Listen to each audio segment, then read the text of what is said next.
Live.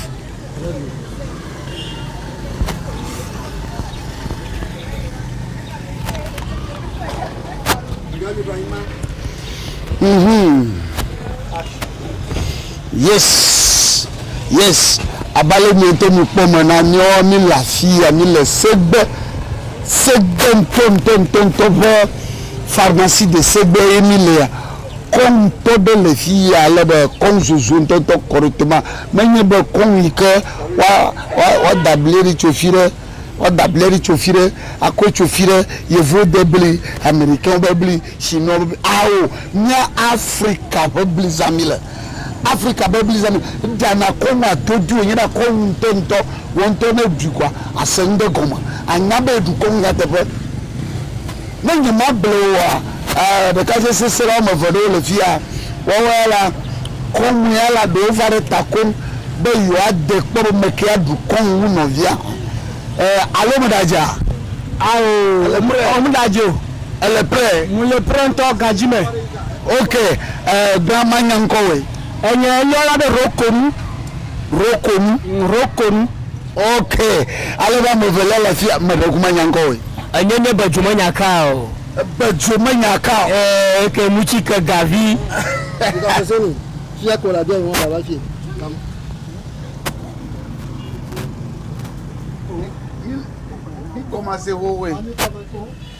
Yes.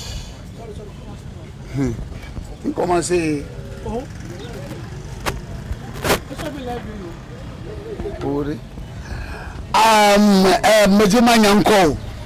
Nyenya bajoma nyakawa Mouchika Gavi. Bajoma nyakawa ale Mouchika Gavi manyama. Ema anyechuchu koma. Yes, ale ba me wa mofa. Wo le fia, wo jibo yo adu kom, yo akpebe maka, wo ha na ekpede jeshibe, me ya adu wa.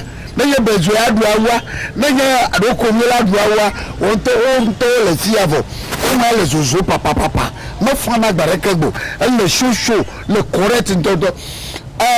Makaraji ba ate bukon wa bla fene village na oji mi amile donc mi duna nto ni duna nkorete ba mi mele na frère quoi original mi duna piraterie mi duna original sans piraterie OK konto na nyore kokoma blave veno no akora ka o ha de leke o ha duni vovoma likro kom blave ne va mi akpomo de derrière ne no va fa mi akore wa we ma va volo ni pome tire o munye o to jo se de dokun apekaka ame le fia mi ga bombo kire mo le matin wada me na te clashi ni to matin servini trop ni to matin servini fa matin servini na me jojoga fia gba na me jojoga ma ko agbe ma clashi mi va clashi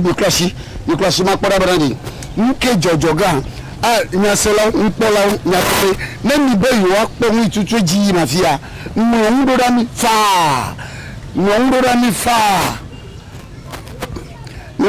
fa aleba mi ko ma du de fia kaka mi o foko 20 minutes ko po nipa yo avo fifi aleba ma ku pere mi ni classivoa on to classivoa o ha classivoa abaye encourage re kaka Rokonu yoko yorano koyanam merci beaucoup were le ko yorano bajoma nyakao Mouchika Gavi bajoma nyaka Mouchika Gavi nyefichema yoko yorano OK abalola ni tiama voter quoi majibo ko ma mu ya tonne vocheka mi est prêt à commencer non yobo mi jibo yo angolo do da ni to ni nya ko numéro profil mille ni salu que ni wona elle clear meat elle meat yema klemole comment to ma klemole sereka na elle nkura no ma de do mo ga liore wa de kura commencer yema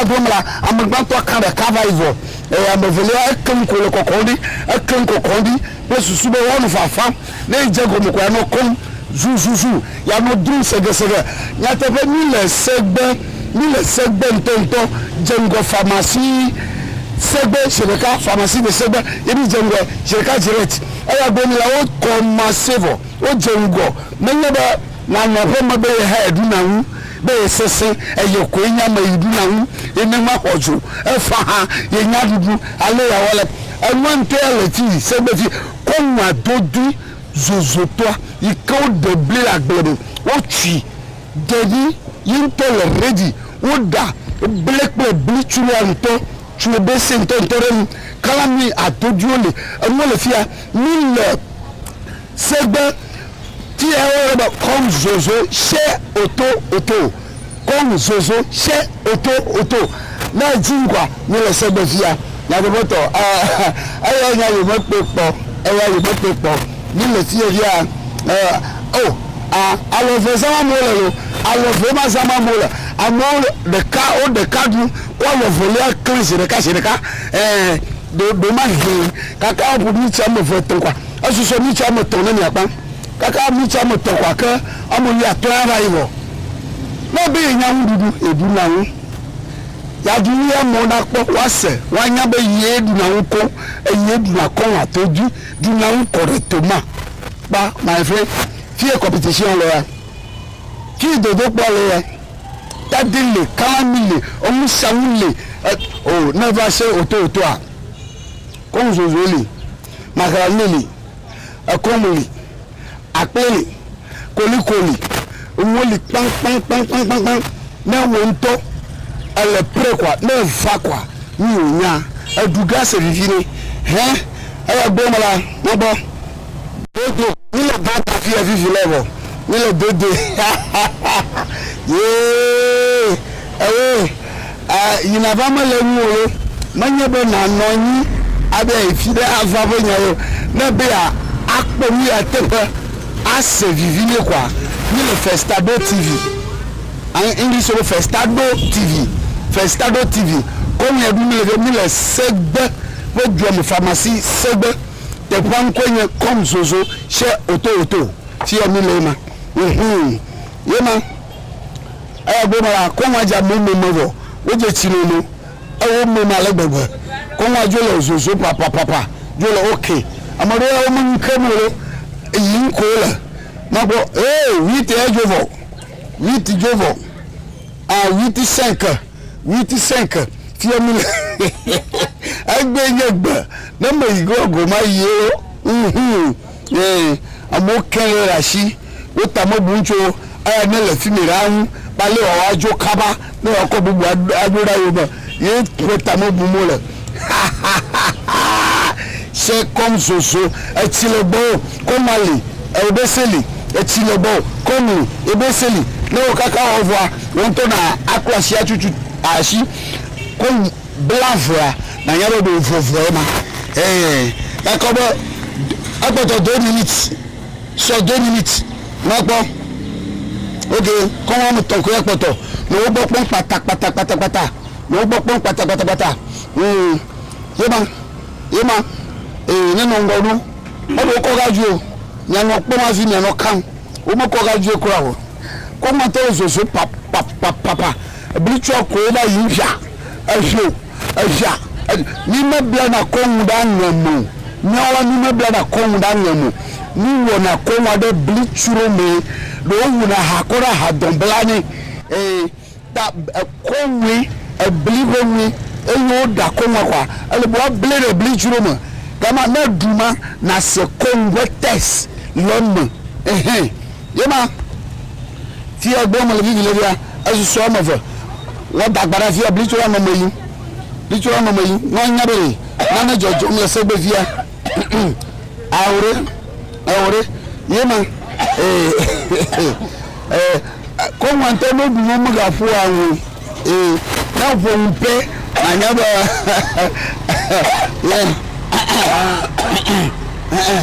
naje blow o abejo kavala merosi o dure ta fi pepe ko ti ebe ho to kata edidi fio na ya ho ta didi fio amole fi o magam kan to crowd no talking yes no talking abomala o me de kanye tabo komela o ni na ba parana kon ko ni mola be para ni ye mapo eso am ton fi eso am ne la fi yawon ni ko jigbori blow ni mbe àwọn ni mi to ni je si Festado TV ni ndo da ni fifi le zozo papa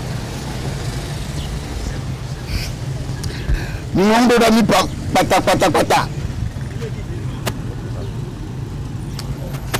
yes ni ndo da ni pata nyambe yo nye kpemfi amia ni majeshimo amado ojeshimo onyam ho onyam Fousseni agbeko ngokuna te na nye komi ya dunji ala ni munaga mareke kro Fousseni antonto original ya yes komi ya nyama wa nchi kro wabo adamu la poma wabiala enye Fousseni nyama wa nchi kro gbo mala poto ko mo verifi poto mo tori fi mira sure ni ndo da ni le Festado TV fifi le pata mi to mi po numéro ala goma inshawu le fuma pata ni ndo da ni no talking o wa ko ni ko po review do ya ni ko po ko ajo akomase la partie ni ha juri na we Fousseni a ni mokpo na wi aga nana mo enye Fousseni egbo ni mokpo ni ga nana mo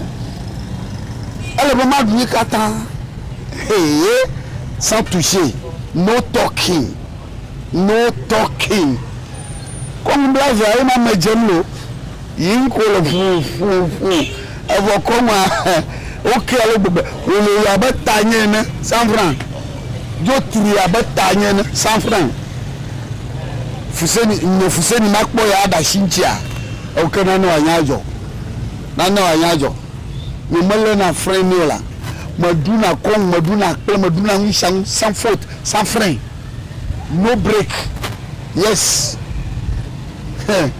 bon na nyonya de mokon alangere fe de mokon alangere fe na me lere fe la ko no ko da kajo kwa evelajo alaba she enga Kom Zozo she auto ala ne pli de bili Kom Zozo she auto she auto ça problème wa we makebeye ni jagbagba ni nyanwo ndo da mi fifi le pata ni le kranji direct allo le kwa wa won ndo da ni wa o ga wa ko de pe wa pe fi ra o comme ni du oh agbalé fie la mi akobli tu akode mo agbalé fie agbalé centre communautaire ni duwa ni ta ko di fa pere OK bi le Kom Zozo chez auto le SEGBE banco pharmacie de SEGBE direct non fibers ahaji viro kwa fima mi lena na so ganama de yina ba ajidogo mana ni ole nyama na tsoji dogoma yina ba ganama na ole dushima na do pharmacie SEGBE kwa le frein d'afma ho na terafma kwa ni oya on to poga bejeshi chez auto Kom Zozo chez auto Kom Zozo chez auto Kom Zozo ya leji enye Fousseni enye pempuli ala na me le kon ma de langue de feu quoi kaka na ko velejo fie ma le fie on popo aka do fie via ma du abo bla vo aton na vo bla pe ko ya wo daro bo amu ken dushi emia wa shi tron wa le gbegbe ina family yeah de kare kai e kom cola yeba duwa sia me be sia vo akuva no na ga yin konwa ala akova no duwa ajo khozo le zozo papa da mai gwa gomai ayo nya sala jibo ajibo mpola ne to nya ni le che auto Kom Zozo le SEGBE banco pharmacie SEGBE jireka direct na va fima comme les odi jireka wa Kom Zozo jireka menye be wabla konda nemu be ho badovika kire ko le fuma badovika kire ko le fia me va ko anu ko gbo no na o meyin o me ni so ma ton ko na de ara so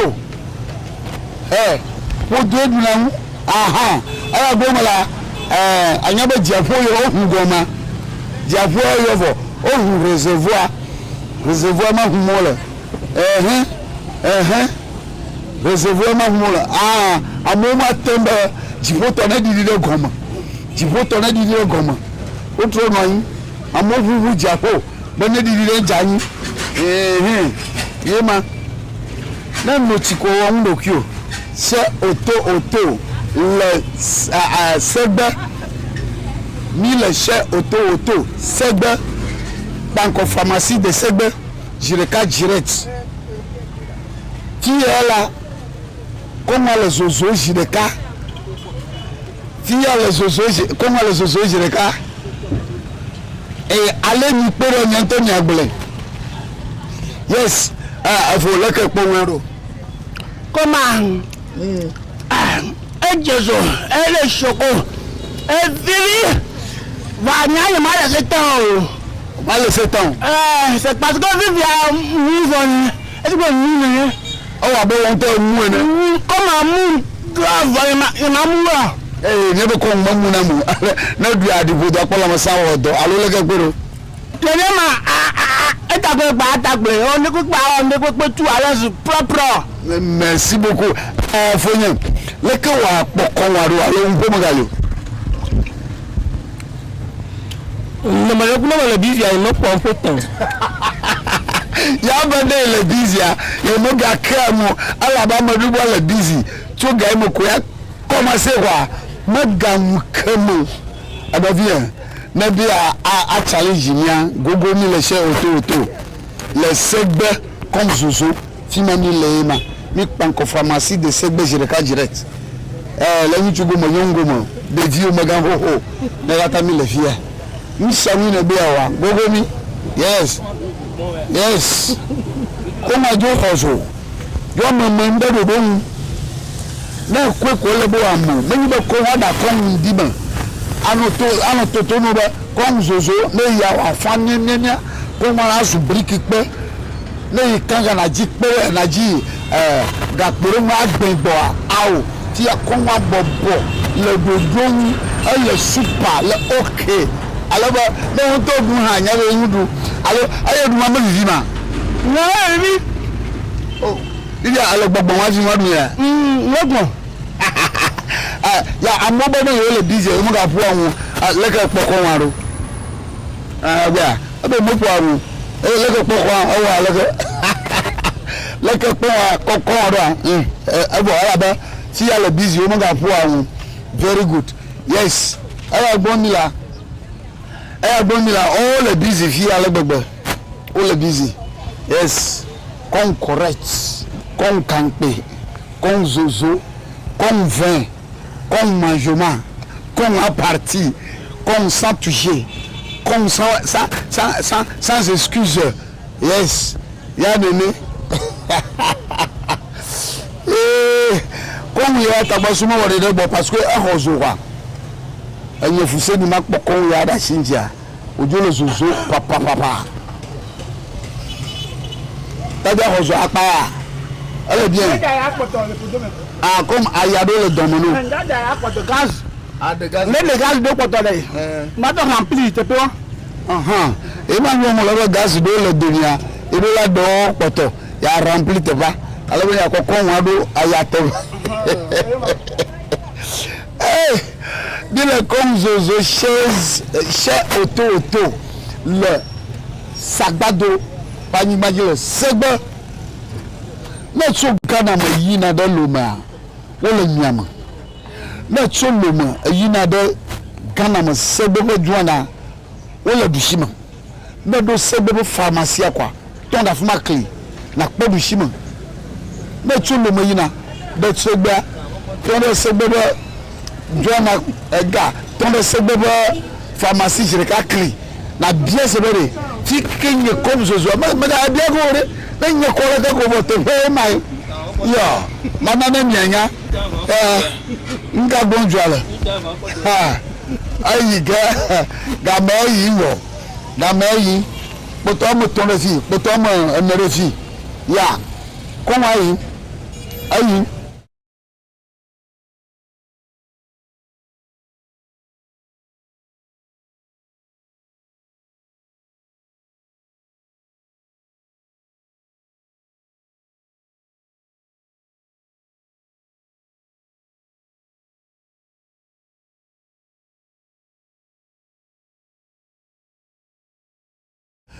Banko pharmacie de SEGBE Jireka direct.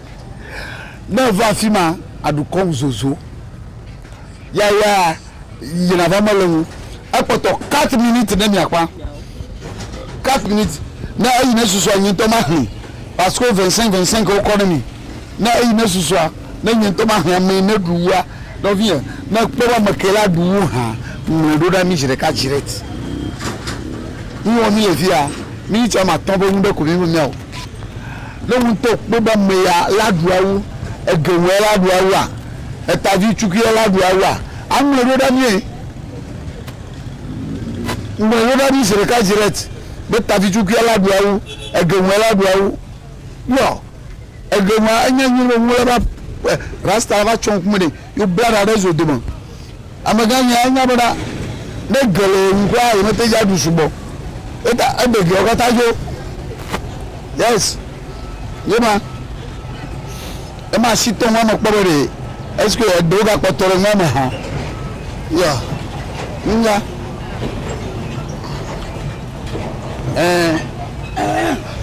jiji bon polo ni le SEGBE banko pharmacie de SEGBE alors te pe ni le CHEZ auto na mo yeyi ha koto wala na gbe ma mi di she auto alors fi wala kom ko dana kom zozoli adu kom wa di hodo kom naturel kom tonto kom wa dodi original koli macaroni salade ali wo le fi won sobo kom we ye titre ale fi na va ko agbobo ya do koli vire oh no spaghetti vire oh no salade vire oh no il est que comme là international no dam ko ba no nya e bon cho on tone si kwa nya ba ni o da la joji le nya ba africa yes but 2 minutes but 2 minutes poto ni na pa ko mleroda do ba rasta la du awo tavi gogorogo la du adukonu aro rokonu yes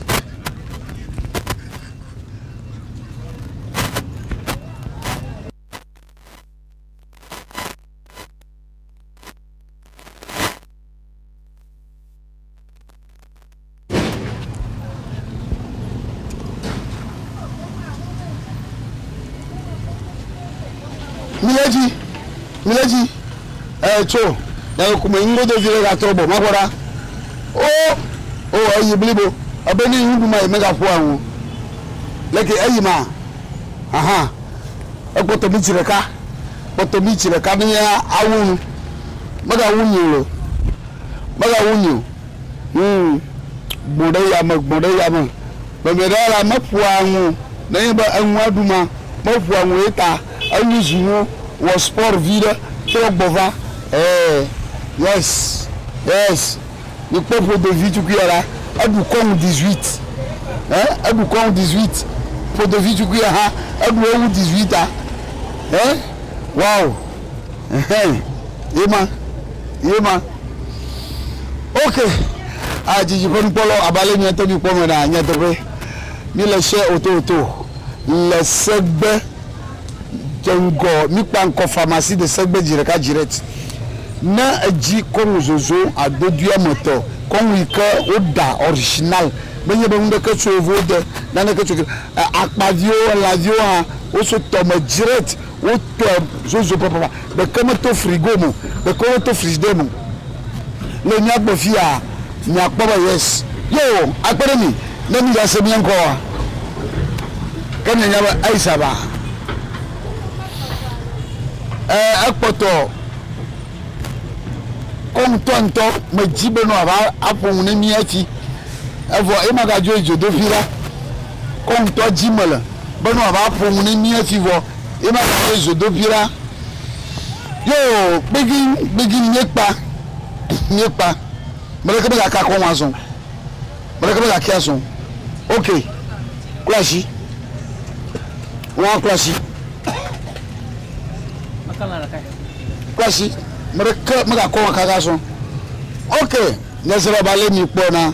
Mi le che auto le SEGBE douane, le SEGBE pharmacie de SEGBE.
Tony Pomona, 1000 SEGBE pharmacie de SEGBE Nkumotujuju a mga wezon. Yolo.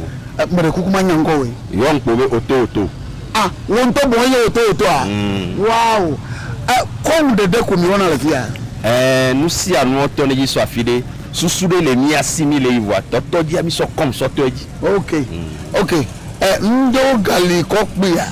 Ah oh. No va mi agbo la bu comme abia bio a paria makanjo. Ete afohome. Bio.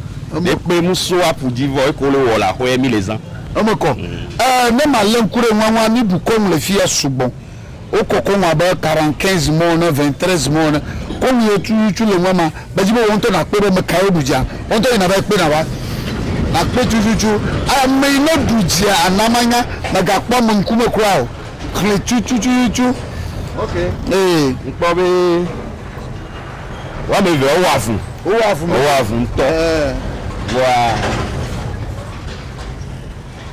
me po me ve ato ami afo ya.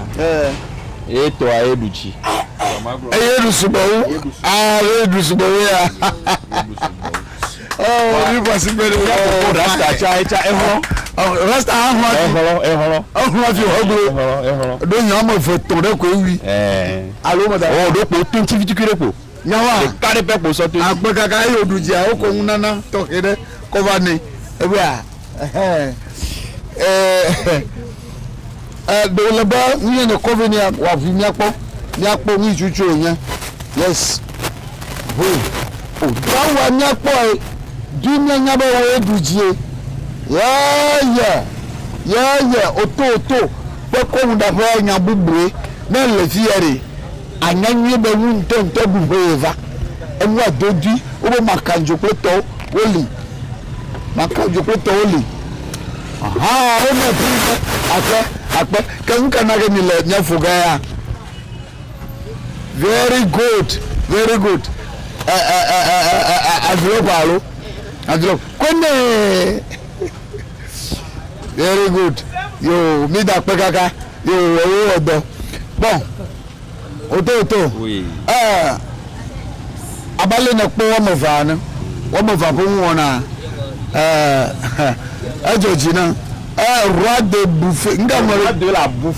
Et quand il me que bouchi les bébés comme du bois mais et sous fiané comme du lao. Ya yezu fio ne comme du lao le roi de la bouffe. Quoi ngenya mo subo.